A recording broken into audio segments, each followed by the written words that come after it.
Hey everyone, and welcome to The Explainer.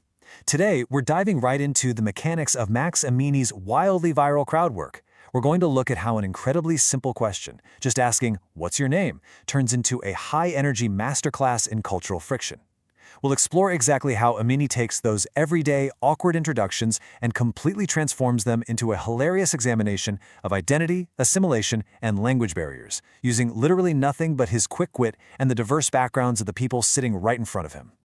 All right, so picture this. Amini hooks the room right out of the gate by completely shattering expectations. He starts talking to this very imposing, heavily muscled Iraqi guy. Now, the guy's birth name is Muhammad, but for some reason, he's chosen to go by the incredibly non-threatening nickname Tito. Amini instantly jumps on this hilarious contrast. He's basically asking how a guy who looks like a total unit ends up with a name that sounds like he just walked off a dance floor. It's so funny, and it perfectly sets the stage for the recurring theme of our explainer today, the frankly bizarre choices we make when adopting a new identity.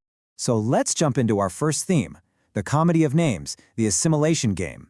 Now, the assimilation game is basically what happens when immigrants adapt their names for Western ears. And, in doing so, they often strip away the absolute coolest, most unique parts of their personal identity just to make things easier for everyone else. Amini illustrates this cultural gap perfectly. He's chatting with a Chinese fan who introduces himself as James, but when Amini pushes a little bit, the guy reveals his actual birth name is Much. Amini points out the obvious. Sure, James is perfectly safe and super easy for Americans to say, but Much, that actually has a far cooler and more impactful ring to it.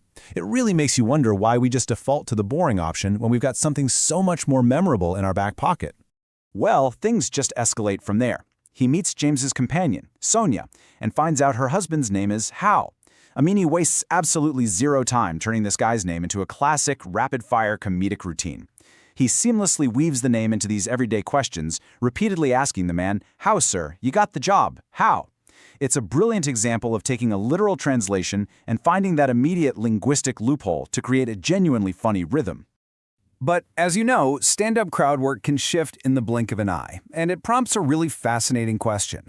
What actually happens when an audience member simply doesn't adopt an English name and their native name crashes head-on into a completely different language? Like, what happens when we refuse to assimilate? That naturally leads us to part 2, Lost in Translation, focusing on phonetic friction. Phonetic friction is exactly what it sounds like. It's what happens when a perfectly normal, respectful name in one region of the world sounds absolutely absurd or even super offensive in another. For instance, after chatting with some Greek audience members named Mario and Spas, Amoni uncovers another Greek man named Kyrios. Amoni is quick to point out to the crowd that in the Iranian language, the phonetics of Kyrios, or Kios, translate directly to absolute profanity. He literally calls it the worst two names next to each other. It's this incredibly funny collision of cultures, right? A standard Greek introduction becomes a massive taboo just a few borders over. Then, he totally flips the script. He takes an American name and defines it entirely through an Iranian lens.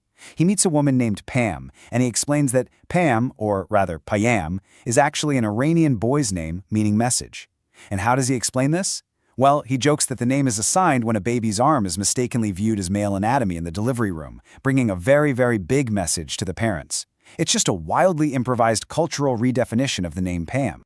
And he strikes gold with this visual juxtaposition again, almost immediately when he encounters this massive 6'4" guy named Romak.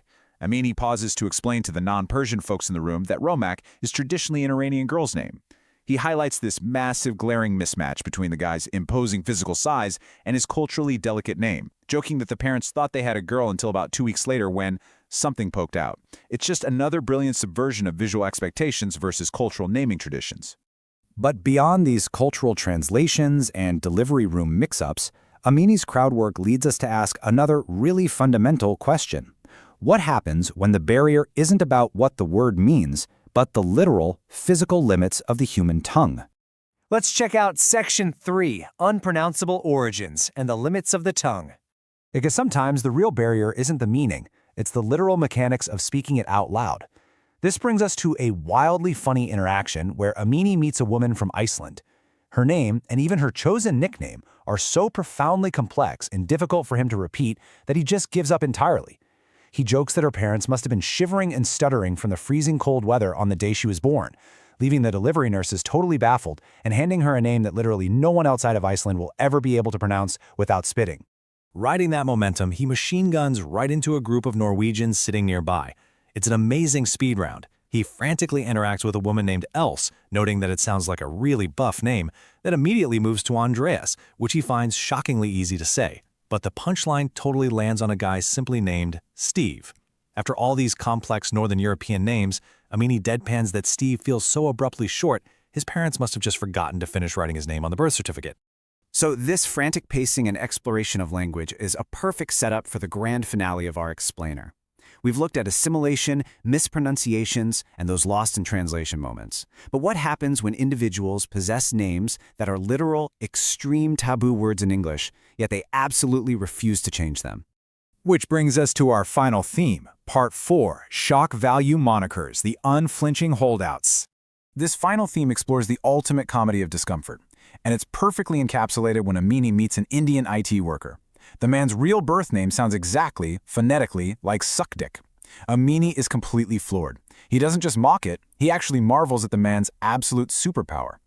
He points out the sheer, unbending confidence it takes to live and work in an English-speaking Western society, look people dead in the eye, and refuse to alter your identity, insisting that it is simply a beautiful Indian name.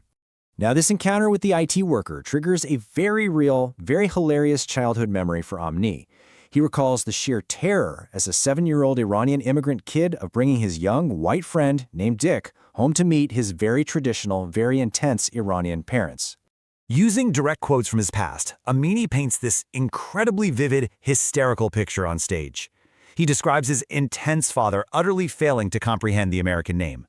When the little boy introduces himself, the father is baffled, demanding, "How does your mother call you? Dick come in, Dick go out," before losing his temper entirely and screaming, "Get this Dick out of my house."